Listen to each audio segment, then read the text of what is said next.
Warahmatullahi wabarakatuh.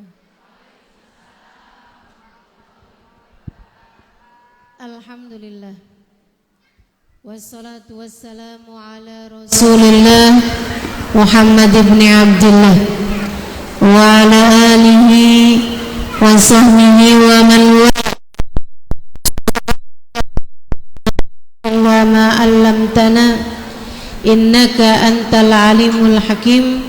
Rabbi syrah li sadri wa yassir li amri wahlul 'uqdatan min lisani yafqahu qawli, amma ba'du. Alhamdulillah, sama-sama kita hormati, kita muliakan Al-Mukarramah Ustadzah Zahra selaku sahibatul bait. Beliau dan seluruh keluarganya kita doakan semoga dipanjangkan umurnya, disehatkan badannya, dimudahkan urusannya, dikabulkan hajatnya, semakin dicintai Allah Subhanahu wa taala dan Rasulnya. Dan juga pimpinan Majelis Ta'lim Al-Futuhat Ustadzah Khairiyah, kita doakan semoga senantiasa dalam lindungan dan bimbingan Allah Subhanahu wa taala. Segenap para ustadzah, segenap para syarifah, serta tentu saja semua yang hadir di majelis ini, baik ibu-ibu, kakak-kakak, adik-adik, anak-anak, yang semoga semuanya dirahmati dan dicintai Allah, disayangi dan disyafaati Nabi besar Muhammad sallallahu alaihi wa alihi wasallam insyaallah. Amin ya rabbal alamin. Baiklah, hari ini kita akan kembali memulai kajian kita di dalam tafsir Al-Quran. Terakhir saya bahas apa ya? Wah, bukunya udah nyampur nih kayaknya. Sama resep sop, resep rendang ya Bu. Baiklah. Oh, tentang kurban terakhir. Baik, kita akan membahas tentang yang ada kaitan sama bulan kita sekarang, yaitu bulan Rajab. Nah, ibu-ibu bisa lihat surat Nuh ayat 10, 11, 12. Sebelum mulai kajiannya, ikuti sudah saya. Bismillahirrahmanirrahim. Nawaitu ta'allum wa ta'lim wan naf'a wal intifa'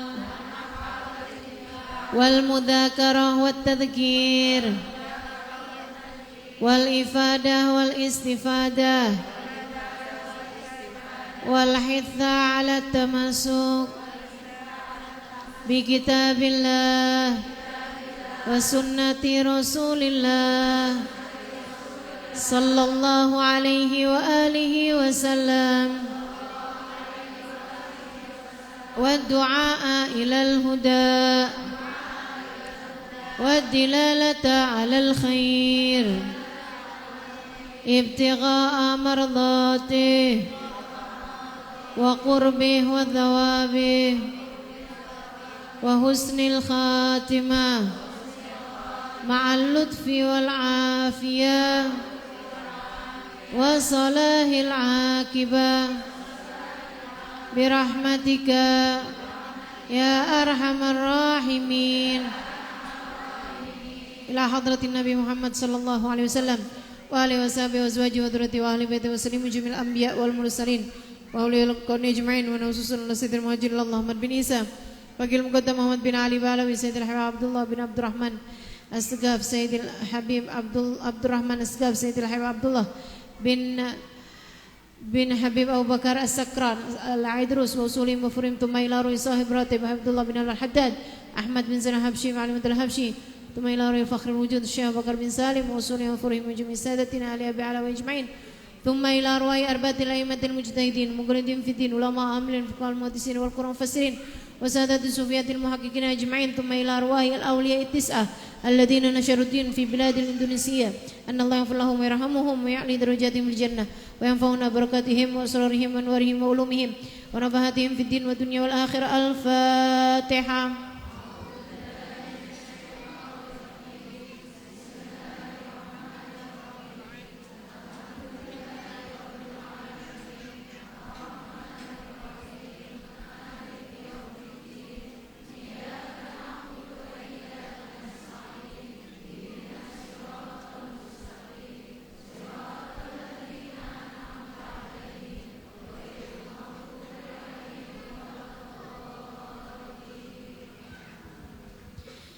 Bismillahirrahmanirrahim.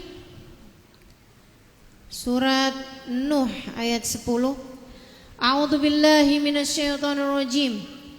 Faqultu astaghfiru rabbakum innahu kana ghaffara yursilis samaa'a 'alaikum midrara wa yumdidkum bi amwalin wa banina wa yaj'al lakum jannatin wa yaj'al lakum anhara.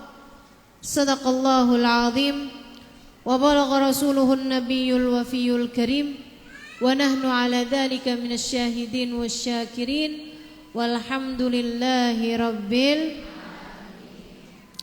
Faqultu astaghfiru rabbakum, maka aku berkata kepada mereka semuanya. Siapa nih?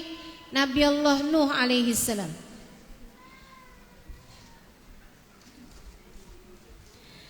Nabi Nuh berkata kepada kaumnya. Sebelumnya di atasnya disampaikan ucapan-ucapan Nabi Nuh. Wa qala ya qaumi inni lakum nadhirum mubin. Nabi Nuh bilang, wahai kaumku, aku adalah orang yang memberikan ancaman pada kalian, memberikan peringatan kepada kalian dengan peringatan yang jelas. Na'budullah wattaquhu ati'un. Sembahlah Allah, bertakwalah padanya dan taatlah padanya. Yaghfir lakum min dzunubikum wa yukhirukum ila ajalin musamma. Allah akan mengampuni dosa-dosa kalian dan akan memanjangkan umurmu sampai di waktu yang telah tertentu. Inna ajalallahi idza jaa la yu'akhkhar. Ajal dari Allah itu kalau datang enggak bisa mundur. Lau kuntum ta'lamun, andai saja kalian mengetahuinya. Qala rabbi inni da'utu qaumi laila wa nahara. Ya Allah, saya sudah berdakwah kepada kaum saya, ya Allah, siang dan malam. Nabi Nuh ini ibu-ibu adalah nabi yang umurnya paling panjang. Nabi yang umurnya 100.000 tahun. Dari 1000 tahun itu Nabi Nuh berdakwah 950 tahun. Yang masuk ke dalam agamanya Nabi Nuh enggak nyampe 50 orang. Bener-bener ya sabarannya. Ini ngajarin nih buat para ustazah, buat para daiyah, buat para ustazah gitu, untuk yang sabar. Yang sabar, belajar dari Nabi Nuh. Ustazah, saya ngajar di sekolahan ustazah, anak saya bandel-bandel banget. Ya udah sabar, ya kan? Gak mau sabar mau kayak gimana? No, Nabi Nuh 950 tahun dakwah, yang ikut gak nyampe 50 orang. Wa inni kullama da'utuhum litaghfir lahum ja'alu asaban fi adani mustaghshu thiyabahum wa asarru wastakbaru istikbara. Kata Nabi Nuh, tiap kali saya ajakin, mereka bukannya mau dengerin, malah taruhin tangannya di telinga mereka. Gak mau dengar kayak gitu. Ngeselin banget ya kaumnya Nabi Nuh. Washtaghdau thiyabahum, mereka menutupkan bajunya ke wajah. Gak mau lihat. Ngeselin bener. Ya Allah, untung orang sini kagak ada yang kayak gitu. Pas saya lagi ngomong taruhin jari di telinga, gak mau dengar. Untung gak ada yang gitu. Nabi Nuh tuh kayak gitu, ya Allah. Wazarru wastakbaru istikbara, mereka kemudian meninggalkan, nyuekin dan terus kayak begitu. dan sombong kepada Nabi Nuh. Tsumma inni da'awtuhum jihara. Habisnya gitu saya menyeru mereka dengan cara terang-terangan. Wa inni a'lantu lahum wa asrartu lahum israra. Segala macam cara nih. Saya keraskan suara saya, kadang-kadang juga saya pelankan suara saya. Tetap aja kayak begitu. Faqultu astaghfiru rabbahum. Aku juga berkata kepada kaumku, kata Nabi Nuh, istaghfiru rabbakum, beristighfarlah kepada Allah Tuhan kalian. Minta ampun sama Allah, minta ampun sama Allah. Kenapa kita perlu minta ampun sama Allah? Kenapa kita mesti minta ampun sama Allah? Innahu kana ghaffara, sebab Allah itu Maha Pengampun. Yursilis sama alaikum midrara, kalau udah diampunin Allah akan turunkan kepada kalian hujan yang lebat kalau kalian lagi paceklik. Kalau kalian lagi kekurangan, Allah akan turunkan. Lagi kekurangan air, Allah akan turunkan kepada kalian hujan yang lebat. Yursilis sama alaikum midrara wa yumdidkum bi amwal, akan memberi kepada kalian harta, wa banin, dan anak-anak, wa yaj'al lakum jannat, akan diberikan kepada kalian kebun-kebun, wa yaj'al lakum anhara, akan diberikan kepada kalian aliran-aliran sungai. Nah ini ayat ini memberitahu kepada kita tentang fadilahnya istighfar. Kenapa saya sampaikan ada kaitannya sama bulan kita sekarang ini? Karena kita sedang berada di bulannya istighfar. Bu, bulan Rajab ini bulannya istighfar. Habib Zain bin Smith, guru saya di Madinah, beliau mengatakan di bulan-bulan ini nih, Rajab, Sya'ban, Ramadan, diibaratkan sama para ulama sebagai mawasimul khair, musim-musim kebaikan. Kayak kita Bu, kalau lagi petani misalnya gitu ya, ada musimannya kan, musim tanam padi berapa bulan Bu? Agak tahu saja, kagak ada yang jadi petani di sini.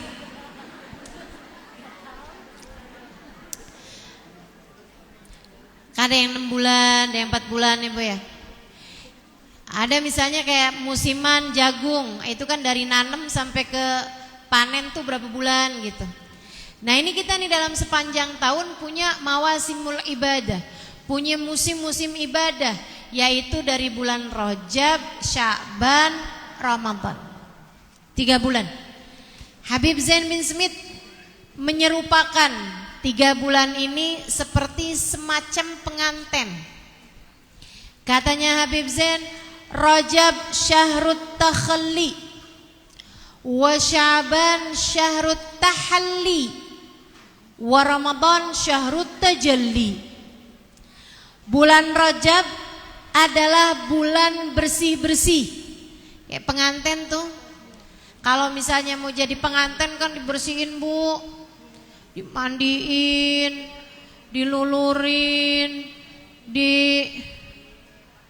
macam-macam. Ibu waktu mau kawinan dulu nggak pakai? Pakai ya. Di gitu deh, dibersih-bersihin.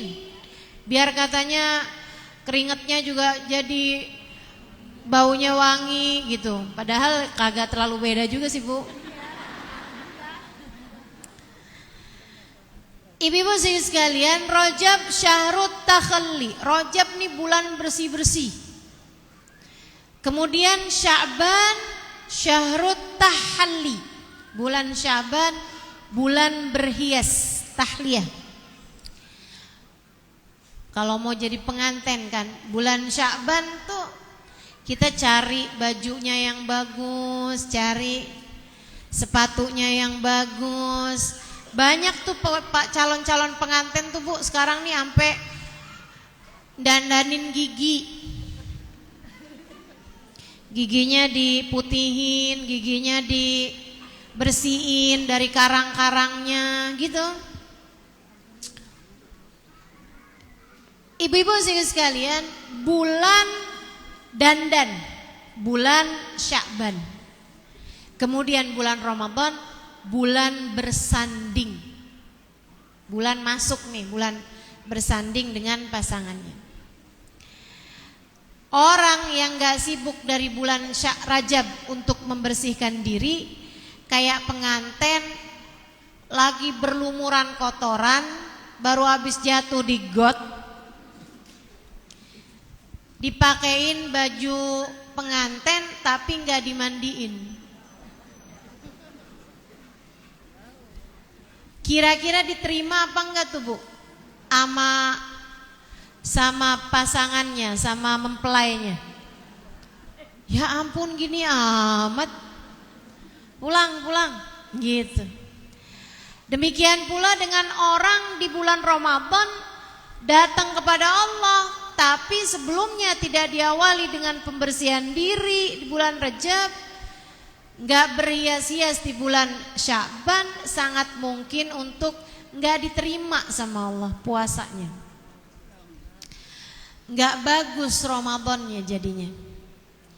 Nah, Sya'ban bulan kita berhias. Jadi kalau ada orang Rajabnya sih udah bersih-bersih nih, udah bersih-bersih, tapi bulan Sya'ban dia nggak dandan, itu kayak jadi pengantin tapi pakai daster. Mana ada robeknya pula di bagian ketiak.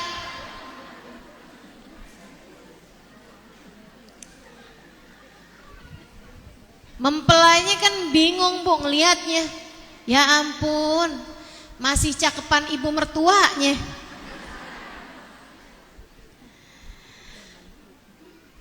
Jadi kita kalau mau pantas bersih-bersih iya juga, dandan iya juga. Nah, waktunya bersanding pantas buat diterima. Dan saya sudah membuktikannya berulang-ulang kali. Kalau dari Rajab udah bagus, Sya'ban udah enak, kerjain taat, bulan Ramadannya jadi ringan.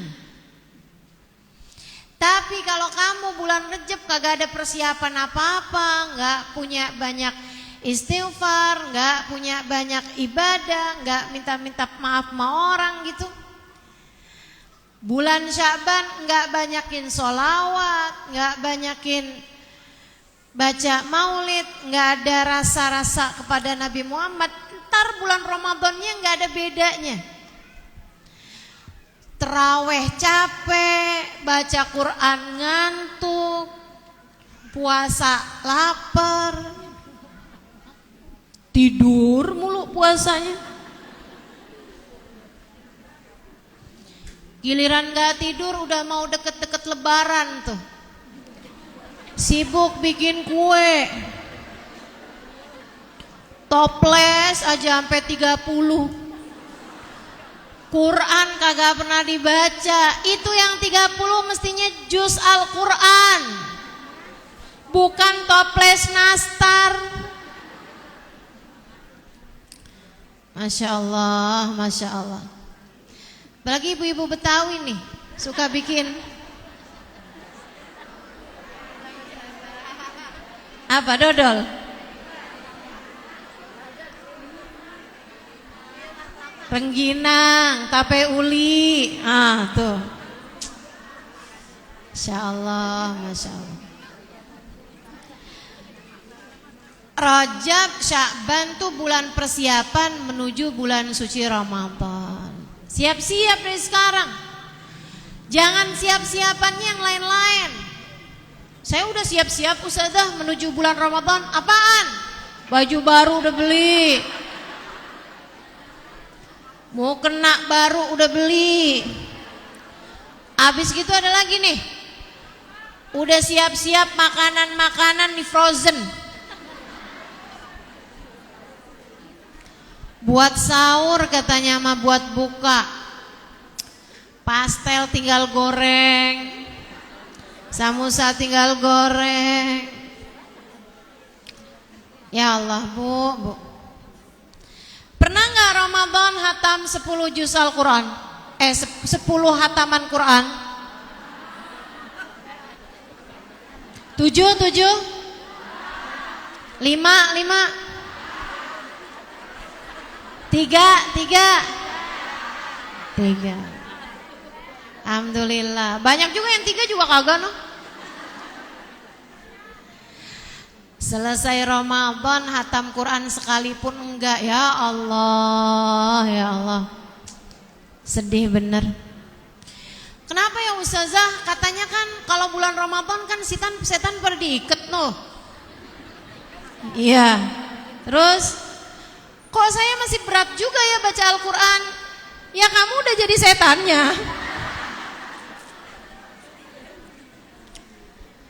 Bu,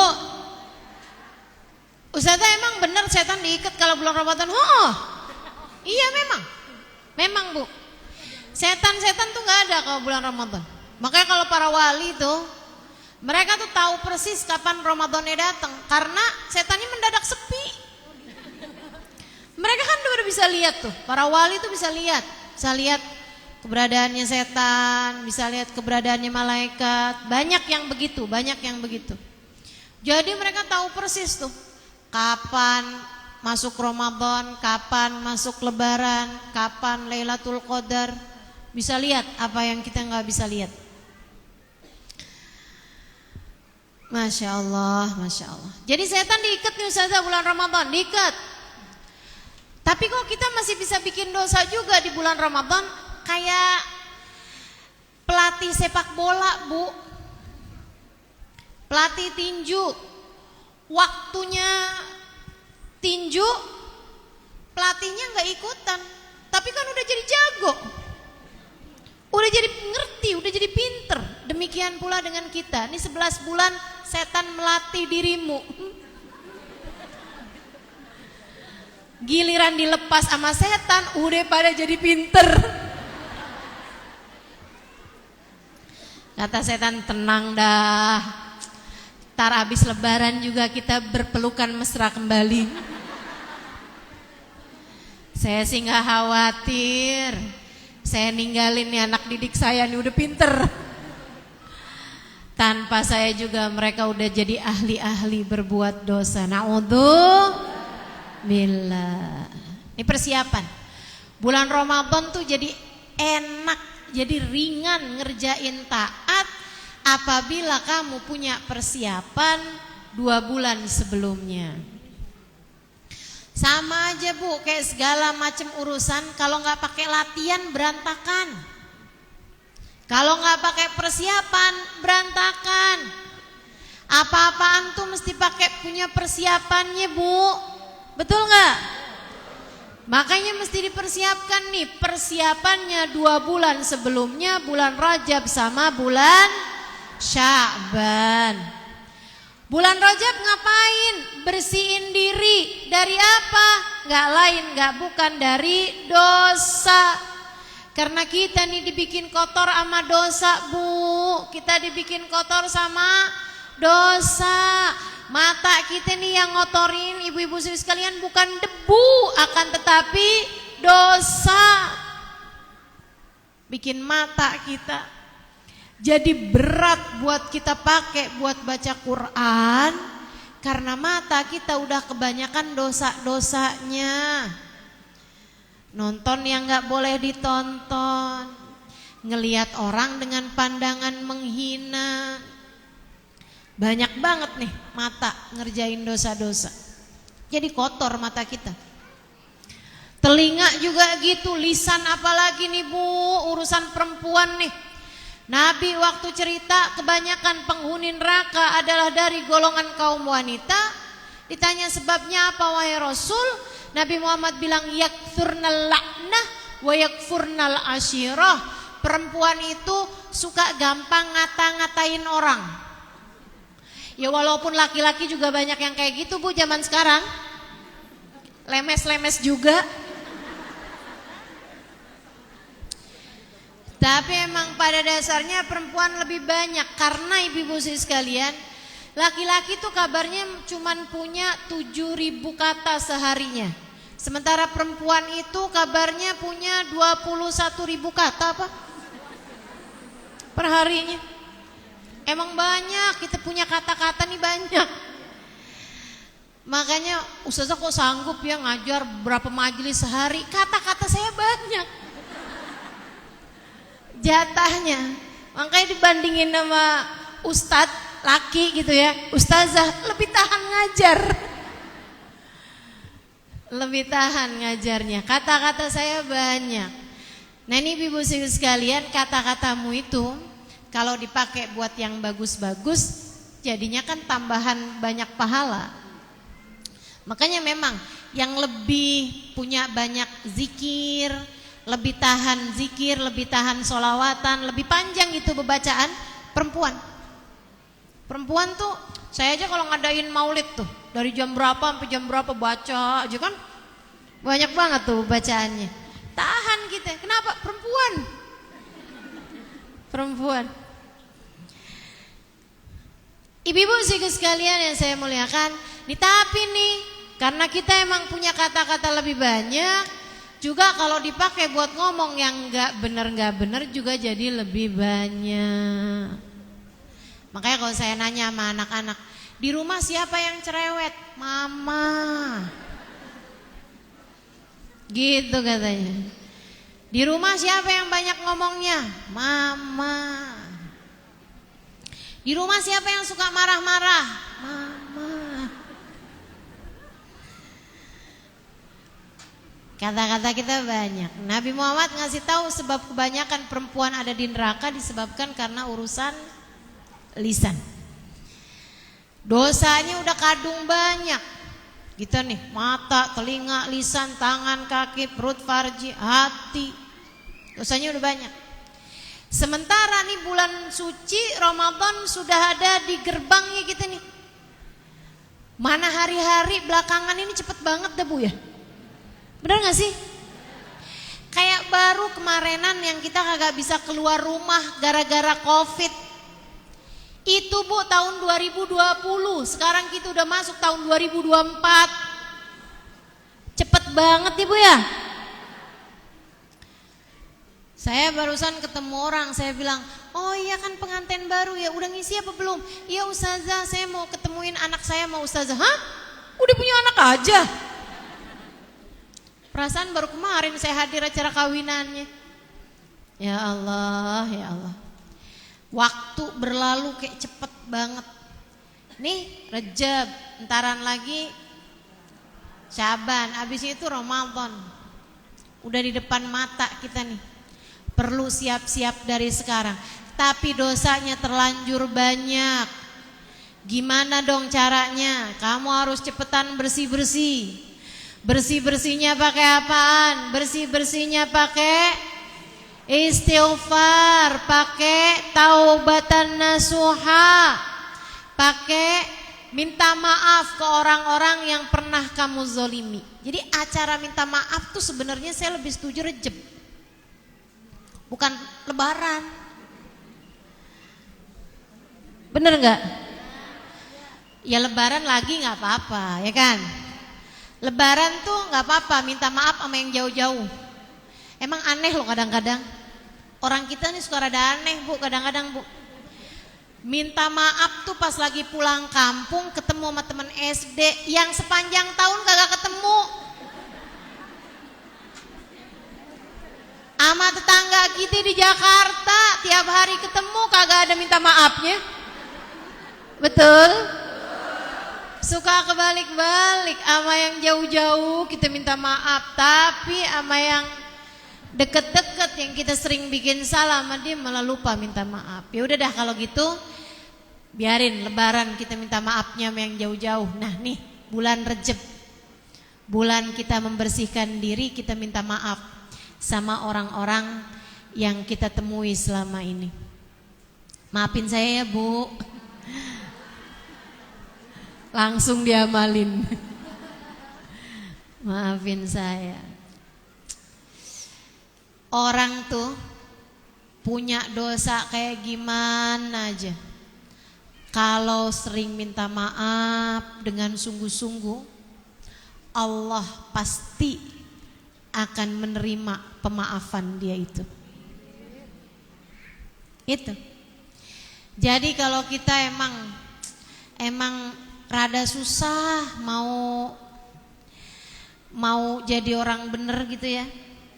Seenggaknya tuh jangan jauh-jauh dari minta maaf atas segala kesalahan dan dosa-dosa kita. Dosa kita mau Allah banyak bener, sering-sering minta maaf. Sering-sering minta maaf. Faqultu astaghfiru rabbakum, kata Nabi Nuh. Aku berkata kepada kaumku, beristighfarlah kalian, memohon ampun kepada Allah Tuhan kalian. Wahai kaumku, minta maaf ya sama Allah, minta maaf sama Allah, minta maaf sama Allah. Tapi ya kaumnya kayak begitu, nggak mau mendengarkan. Saudaraku sekalian saya muliakan, orang tuh dosa segede-gede apapun, kalau taubat minta maaf sama Allah Subhanahu wa taala, Allah bakal maafin, Allah bakal maafin. Allah bakal maafin. Teman-teman sekalian, Nabi Muhammad tuh di kehidupan beliau ngajarin sama kita tentang seorang perempuan, Bu, zina sampai hamil. Dengan perutnya yang hamil itu, dia datang kepada baginda Nabi besar Muhammad. Wahai Rasulullah, tolong rajamlah saya. Karena orang kalau ada khilafah Islamiyah ya Bu ya. Nah kalau negeri kita kan memang tidak berdasar khilafah. Jadi ibu jangan minta-minta dirajam. Noh tuh orang tuh habis zina, yuk kita rajam bareng-bareng. Astagfirullah, nggak bisa. Dan Bu, dalam khilafah Islamiyah sekalipun gak gampang-gampang orang merajam zina. Mesti salah satu dari dua hal. Bisa dirajam tuh kalau dia mengerjakan salah satu dari dua hal. Apa itu? Yang pertama, perzinaannya disaksikan 4 orang. 4 orangnya Bu, bukan cuman ngelihat dia berduaan dalam kamar, tapi emang ngelihat bener-bener saat lagi zinanya. Mana ada orang kayak begitu? Bu ya, kalau ada yang dilabrak gitu kan di hotel, begitu udah dilabrak kan udah nggak lagi berduaan, maksudnya udah nggak lagi begituan, iya kan? Nah itu jadi hampir-hampir kayak nggak pernah ada rajam yang disebabkan karena ada 4 orang melihat sebagai saksi gitu. Terus yang kedua karena pengakuan diri sendiri. Jadi kalau dia datang ngaku bisa tuh diperlakukan rajam di masa khilafah Islamiyah. Masa zamannya Nabi Muhammad ya Bu ya. Masa zamannya khalifah-khalifah dalam Islam, nah itu bisa diberdirikan rajam. Kayak ada beberapa negara yang pakai syariat Islam, gitu kan? Nah kalau kayak begitu tuh boleh aja dirajam. Itu satu karena penyaksian 4 orang laki-laki yang melihat dengan jelas si orang tadi ini laki-laki dengan perempuan berzina, atau karena pengakuan dirinya sendiri. Dan kalau pengakuan itu Bu, nggak pakai ditanya kamu zinanya sama siapa, enggak. Lakinya nggak ngakuin bahwa dia zina, ya udah nggak apa-apa tuh urusan antara dia sama Allah. Yang ngakunya aja yang dirajam gitu. Nah ini ada seorang perempuan ngaku di zamannya Nabi bahwa dia berzina. Ustazah, nah kalau sekarang nih kita kan tinggal tidak di negara yang berdasarkan syariat Islam. Berarti orang kalau berzina diapain Ustazah? Tergantung sama peraturan negerinya masing-masing. Kita ada di Indonesia, saya nggak paham tuh peraturan negara kita, apakah kalau berzina ada hukumannya apa enggak. Saya nggak tahu tuh, nggak paham saya, karena saya nggak sekolah hukum Indonesia. Saya belajarnya hukum Islam. Tapi kita mengikuti dari yang ada di situ. Berarti Ustazah kalau pezina nggak bisa diampunin dong? Enggak, tetap bisa diampunin sama Allah. Urusan dunianya memang ada hukuman kayak rajam seperti itu ya Bu ya. Tapi urusan antara dia sama Allah cukup dengan taubatan nasuha. Kalau ada orang sampai dirajam tapi dia nggak nyesel perbuatannya, dia juga nggak diampuni sama Allah. Tapi kalau ada orang nggak dirajam tapi dia taubat dengan sungguh-sungguh, atau bahkan dia nggak dipenjara, nggak diapa-apain, tapi dia taubat dengan sungguh-sungguh pada Allah Subhanahu Wa Taala, ibu-ibu, saudariku sekalian yang saya muliakan, Allah akan mengampuni dosa-dosanya.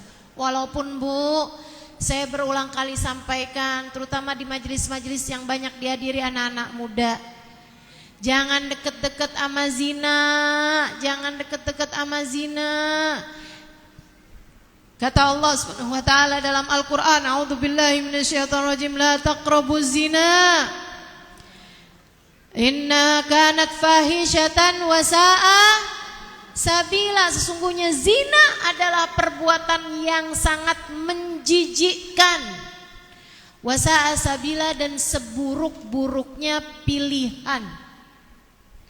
Jangan pernah milih untuk berzina. Bahkan Bu, guru saya Sayyidil Habib Umar bin Hafid mengatakan, orang tuh masuk surga semuanya seneng, semuanya membusungkan dada, semuanya bangga. Masuk surga tuh semua bangga. Illa ashabuz zina, kecuali orang yang berzina waktu di dunia, andai pun Allah ampuni dosa-dosanya, kemudian dia masuk ke dalam surga Allah, dia akan masuk dalam keadaan menundukkan kepala. Masuk surga aja masih malu orang yang ngerjain zina tuh. Kecuali kalau dia taubatan nasuha, taubat yang benar-benar, nangis yang sungguh-sungguh, nah itu lain cerita. Makanya kita semuanya nih punya banyak dosa, pantas banget buat nangis minta ampunan sama Allah Subhanahu wa taala. Dulu Sayyidina Ali Zainal Abidin, dari banyaknya nangisnya itu sampai ada 2 garis hitam di kedua matanya, di bawah kedua matanya tuh, dari seringnya beliau nangis. Padahal beliau gak punya dosa, gak ada dosanya Bu Sayyidina Ali Zainal Abidin. Sholat tiap malam 1000 rakaat, gak ada dosanya udah. Orang bisa sholat malam 1000 rakaat, ibu-ibu sekalian, dosa apaan? Betul gak? Kita nih yang kalau terawih aja ngitungin rakaat mulu. Taat kita ini berat karena diberatkan mendosa. Mau ngerjain sholat sunnah berat, mau baca Quran berat. Kenapa? Diberatin mendosa. Orang tuh Bu, kalau di belakangnya nih, di belakang punggungnya ada beras 50 kilo, disuruh lari ya gak bisa. Mesti ditaruh dulu tuh bebannya, baru deh tuh bisa jalan, bisa lari. Kan begitu. Kita nih kenapa jadi berat buat ngerjain taat? Mau bangun tahajud susah, ntar sehari bisa bangun, seminggu libur.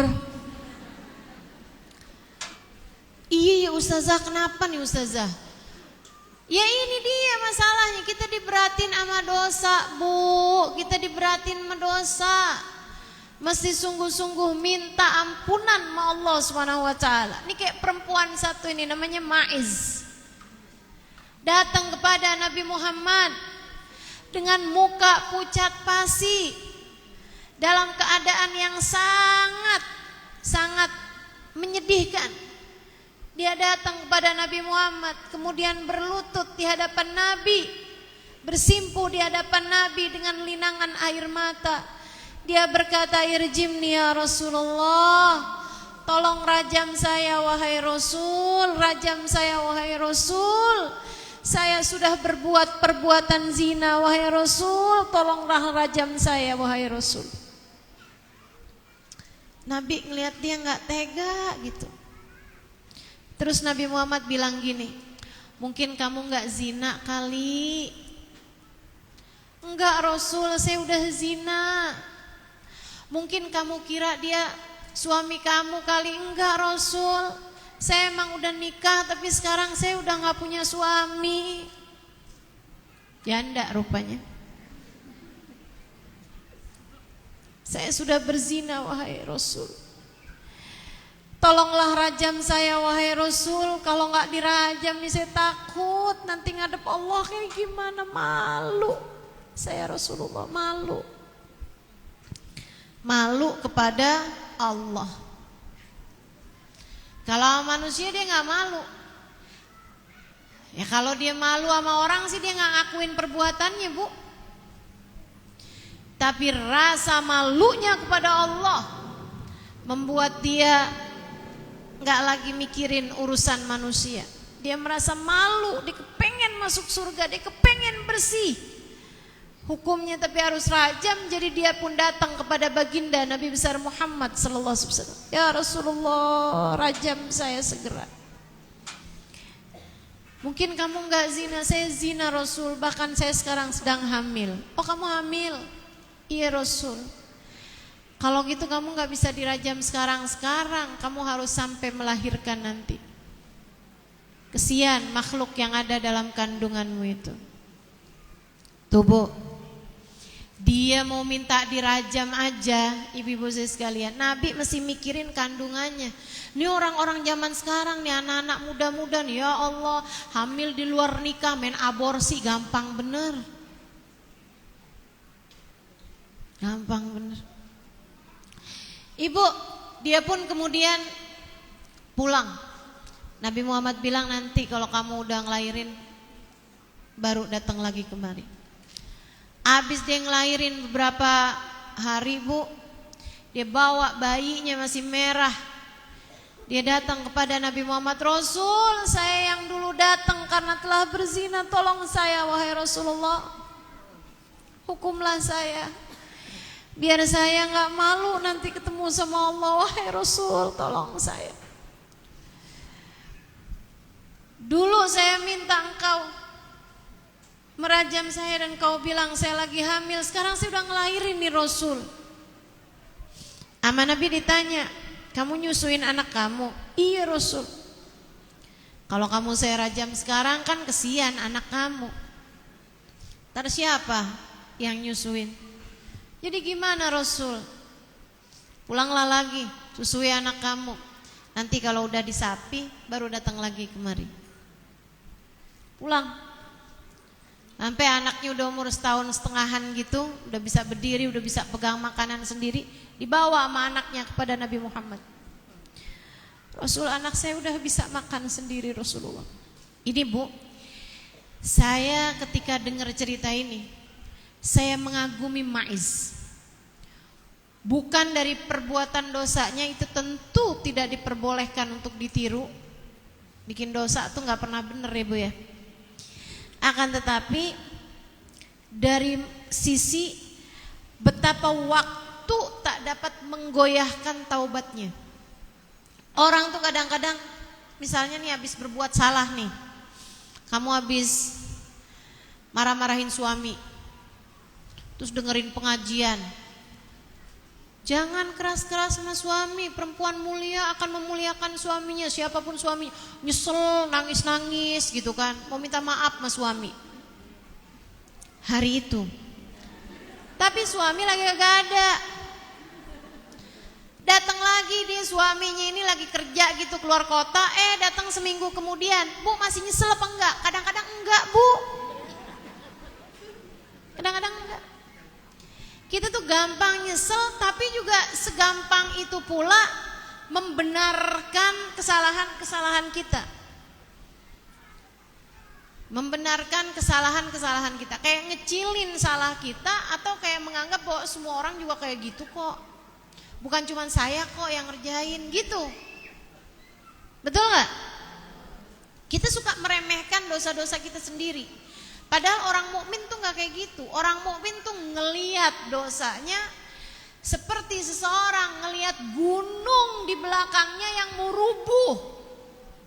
Sementara orang munafik ngelihat dosanya kayak ngelihat lalat di ujung hidung, dijentik begitu aja.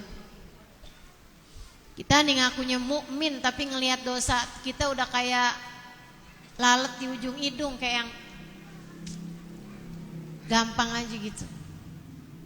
Padahal kalau kita pikirin ya, Allah tuh bisa banget loh. Allah bisa banget.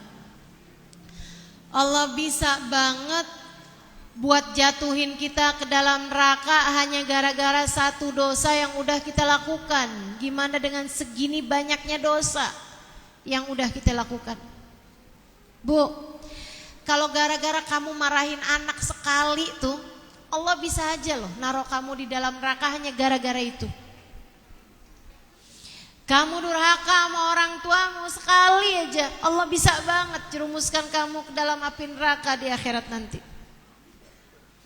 Gara-gara satu dosa aja yang kita buat, kalau Allah nggak ngampunin kita, bisa banget Allah Subhanahu Wa Taala mencelakakan kita secelaka-celakanya. Dan yang paling saya seremkan, paling saya seremin Bu, dengan satu dosa kita yang Allah nggak ampunin, Allah bisa banget nyabut iman di dalam hati kita sehingga kita mati nggak bawa iman. Ini yang paling saya takutkan. Memandang pemandangan yang haram, bisa aja kalau Allah murka nyabut iman yang ada dalam hati kita. Fitnah orang, ngata-ngatain orang, bisa banget, bisa banget. Malah Sayyidina Ibrahim bin Adham mengatakan jangan ngarep mati bawa iman orang yang tiap harinya kerjaannya ngomongin orang. Berapa banyak di antara kita nih yang asal ketemu sama orang yang ngomongin orang. Kalau Allah mau perhitungan sama dosa-dosa kita kayaknya gak ada yang selamat dah Bu dah. Maka emang perlu banget buat kita minta ampunan sama Allah, terutama di hari-hari gini nih, di bulan-bulan Rajab. Sebab Nabi Muhammad menamakan bulan Rajab Syahrul Rajabil Asab, bulan Rajab yang diturunkan ampunan yang sangat deras dari Allah Subhanahu Wa Taala. Ini di majelis-majelis kayak begini nih, saya bahas tentang kemuliaannya istighfar, permohonan ampun pada Allah dengan harapan semoga hujan rahmat yang turun pada bulan-bulan ini, pada bulan ini Allah turunkan juga kepada kita sehingga menghapuskan seluruh dosa-dosa kita. Maiz bawa anaknya umur setahun, dia bilang, Rasul rajamlah saya Rasulullah. Gimana nanti saya kalau ngadep Allah wahai Rasul, saya yang waktu itu berzina Rasulullah. Ini anak saya udah bisa makan sendiri. Nabi gak punya alasan lagi untuk menundanya. Katanya Nabi Muhammad, baiklah kalau begitu tunggu ntar hari apa gitu, dibilangin sama Nabi. Maka pada hari yang telah ditentukan dia pun dikuburkan sampai setengah dada, setengah dadanya, kepalanya ditutupin ya Bu ya, nggak terbuka gitu auratnya, nggak, tutupin kain. Rajam itu Bu dilemparin batu sampai mati. Itu hukumnya zina bagi orang yang udah pernah nikah. Laki-laki ataupun perempuan udah pernah nikah, hukum dunianya seperti itu. Ustazah kok kejam banget sih Islam? Iya, buat biar mereka semuanya, hukum dalam Islam itu Bu, biar orang lihat udah ada tuh kapok, ada satu yang dibegitukan, yang lainnya akan selamat. Tapi ketika tidak diberdirikan hukum sesuai dengan syariat, orang jadi tidak menganggapnya sebagai sebuah kesalahan. Akhirnya satu ngerjain dan itu nular. Bu, itu nular. Makanya kalau ada orang tuh kumpul-kumpul, laki-laki misalnya 10 orang gitu ya, mereka punya kebiasaan gitu datang ke tempat prostitusi, itu Bu teman-temannya ntar juga ketularan. Tinggal tungguin aja, jalis janis, duduk-duduklah kamu dengan seseorang, kamu akan menjadi mirip dengan orang tersebut. Kalau kumpulnya sama orang-orang yang gak baik ya bakalan kayak gitu juga ibu-ibu sekalian. Makanya kita minta perlindungan kepada Allah Subhanahu Wa Taala buat kita, anak-anak kita, cucu-cucu kita.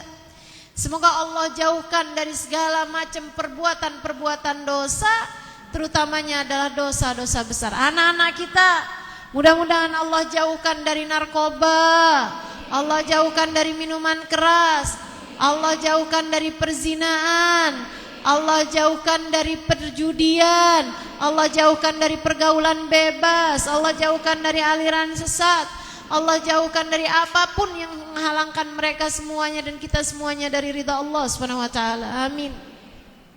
Ya rabbal alamin. Jadilah tuh si Maiz dirajam. Ibu, itu ada aturannya tuh. Jaraknya tuh nggak boleh dari kejauhan banget, nggak boleh dari terlalu deket kan. Batunya juga ada ukurannya tuh dirajamnya.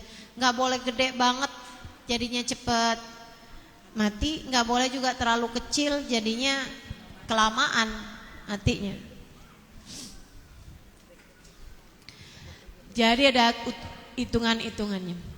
Ibu-ibu sekalian, ada seseorang, dia lagi ikutan ngelempar si Maiz ini, Bu. Tahu darahnya Maiz tuh ada yang muncrat, mungkin kena ke pembuluhnya gitu, jadi muncrat kena ke bajunya si orang ini. Dia kemudian merasa jijik sama darahnya seorang pezina. Dia merasa ini kan darahnya pezina nih, dihukum rajam. Dia kayak, ih apa sih gitu. Dia kayak ngerasa, ih kotor nih baju saya nih kena darahnya seorang pezina. Ibu, Nabi Muhammad menoleh kepada orang tersebut. Kemudian Nabi Muhammad berkata dengan nada mengancam. Kata Nabi Muhammad, tahukah kamu siapa dia? Kamu menganggapnya sebagai seorang pezina. Tahukah kamu siapa dia? Laqad tabat bitaubatin lawuzi'at ala ahli dunya lakafathum. Dia adalah seorang yang telah bertaubat dengan taubat yang sungguh-sungguh, yang andai taubatnya dia dibagi kepada seluruh penghuni bumi ini, niscaya Allah akan menerima taubat mereka semuanya. Karena Nabi tahu kamu siapa dia. Dia adalah seorang waliyah min auliyaillah, seorang kekasih Allah yang sudah menjaga hatinya dalam bertaubat sampai dengan hampir 2 tahun, Bu. Bahkan 2 tahun lebih itu ya. Dijaganya hatinya dari selalu merasa tunduk, merasa malu kepada Allah Subhanahu wa taala. Katanya Nabi Muhammad, dia udah taubat, kalau taubatnya dibagiin, ini taubatnya satu nih, satu orang. Kalau dibagi sama ahli dunia semuanya, Allah bakal ngampunin mereka semuanya, apalagi cuma sama satu orang ini gitu. Dapat jatah taubat yang luar biasa besarnya. Maiz ini, ibu-ibu saudaraku sekalian, perempuan solehah ini, dia mengerjakan dosa sekali. Ya maksudnya dia telah berdosa dengan satu jenis dosa, yaitu zina. Akan tetapi rasa malunya, rasa takutnya kepada Allah Subhanahu wa taala, rasa merasa diri hina di hadapan Allah Subhanahu wa taala membuatnya tak peduli pandangan hina dari manusia, membuatnya tak peduli dengan kebaikan apapun yang sudah dia lakukan. Dia punya tahajud, dia punya puasa, dia punya salat yang sangat banyak, dia punya Quran, dia punya istighfar. Dia menganggap semua amal kebaikannya kayak gak diterima di sisi Allah selagi dosanya satu itu belum mendapatkan hukuman. Jadi ibu-ibu saudariku sekalian, ini saya cerita ini untukmu yang merasa kayaknya dosa saya kebanyakan deh. Ini bulan Rajab kayak gini nih, bisa gak sih dosa saya diampuni sama Allah? Bisa. Seberapapun dosamu ibu-ibu sekalian, apapun aja dosa yang pernah kamu lakukan, kita jangan meremehkan dosa. Betul, kita jangan meremehkan dosa, tapi kita juga jangan putus asa dari dosa yang sudah kita lakukan. Allah tuh kalau menerima taubat seorang hamba, seperti yang tadi saya sampaikan, berapapun dosamu, kalau kamu datang pada Allah mohon ampunan, Allah sangat mungkin untuk mengampuni dosa-dosamu. Tapi seberapapun kecilnya dosamu, jika Allah tidak mau mengampuninya, maka layak untuk membuatmu berada dalam murka Allah Subhanahu wa taala. Maka kepada Allah merunduklah. Di bulan Rajab yang semacam ini, kepada Allah mohon ampunlah. Di bulan Rajab yang dituruni ampunan ini, kepada Allah merendahlah. Di bulan Rajab yang banyak dituruni ampunan ini, kepada Allah tengadahkan tanganmu, mohonlah kepadanya agar Allah mengampuni dosa-dosamu. Ada seorang ulama ditanya, Syekh,